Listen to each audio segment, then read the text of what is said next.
Ақымақ марғау. Удмуртқалық ертегісі. Баяғыда бір мысық пен оның марғауы өмір сүріпті.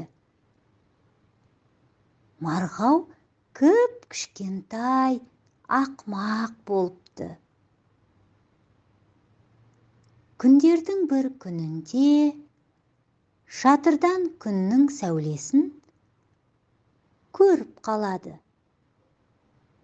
Ох, не де болса бұл бір дәмді тағам шығар, деп ойлаған марғау сол сәулені ұстап алуға шатырға шығыпты.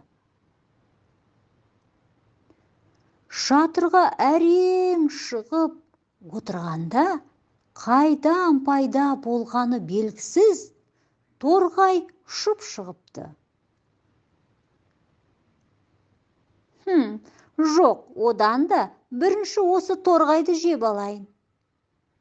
Кейін әрі қарай жұмысымды бітірермін, деп ойлаған марғау торғайдың артынан тап беріпті. Бұны көрген торғай ұша жөнеліпті.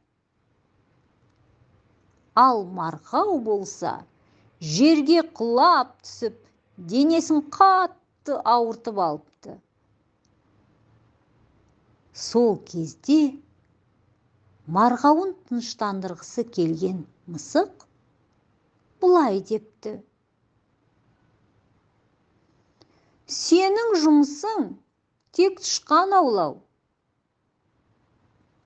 Марғау анасының ақылын тыңдап, оны еш уақытта ұмытпауға сөз беріпті. Осылайша бір күнді бір күн қуалап, талай уақыт өтіпті. Күндердің бір күнінде марғау орманнан тышқан ұстап алып, олжасын анасына көрсету үшін аузына қапсыра қысып, үйіне әкеле жатыпты. Жолда оған бір таяқ арқылы өзеннен өту керек болыпты. Осылайша өтіп бара жатып, судан өзінің көлеңкесін көріп, ойланып қалыпты. Мен одан да судан көрген марғаудың тышқанын тартып алайын. Тышқанды ұртынан шығарып жіберіп, суға бір-ақ сүңгіпті. Әрине, көлеңкесін қайдан ұстасын? Ақырында өз жанын зорға аман алып қалыпты.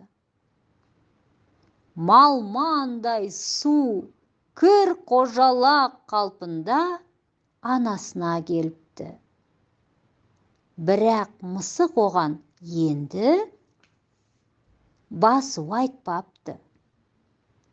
Керісінше, жақсылап ұрсып, оның тек тышқан аулаумен шұғылдану керектігін, көзге көрінгеннің барлығының артынан жүгіре бермеу керектігін түсіндіріпті.